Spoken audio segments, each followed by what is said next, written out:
नमस्कार मैत्रिणींनो. तर चला आज घेवड्याची शेंग करूयात. तर सर्वप्रथम घेवड्याची शेंग स्वच्छ धुवायची आहे आणि ती वाफून घ्यायची आहे, शिजवून घ्यायची मतलब. आणि तोपर्यंत आपण वाटण करून घेऊयात लसूण आणि खोबऱ्याचं आणि आलं थोडंसं तुकडा. ही अशी शिजवायची आहे पूर्ण अख्खीच, खूप पण नाही गाळ करायचं आहे, मीडियम.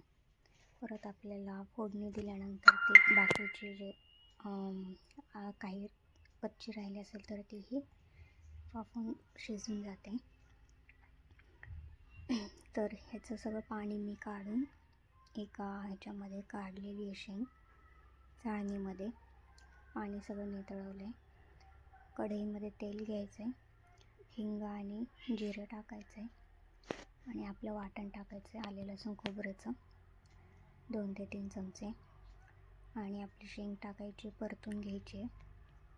परतून झाल्यावर मीठ टाकायचं आहे, मीठ टाकून परत थोडीशी परतायची आहे आणि मग मसाले टाकायचे थोड्या वेळाने. मसाल्यांमध्ये मी आपलं काळं तिखट, लाल तिखट, सब्जी मसाले हे 3 तिखट टाकलेले आहेत. व्यवस्थित परतून घ्यायचं त्याला. मैत्रिणींनो, चॅनलला सबस्क्राईब करायला बिलकुल विसरू नका. खूप सोपी रेसिपी आहे ही आणि झटपट होते. टिफिनसाठी मी बनवलेली आहे. सकाळी टिफिनला उशीर होतो त्यामुळे ही आधीच रात्री निवडून ठेवलेली आणि झटपट होते. तर नक्की अशी करून पहा, खूप छान टेस्ट येते. चॅनलला मात्र सबस्क्राईब करायला अजिबात विसरू नका.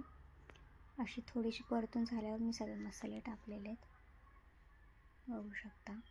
आणि ते व्यवस्थित सगळे मिक्स करायचे आहेत.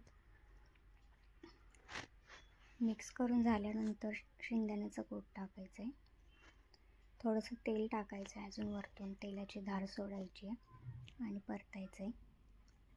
कोथिंबीर पण टाकायची आणि आपली भाजी तयार. खूप छान लागते, नक्की करून पहा. काहींना ही भाजी आवडत नाही, पण अशी जर चटपटीत केली तर खूप छान टेस्टी लागते. नक्की करून बघा. थँक्यू.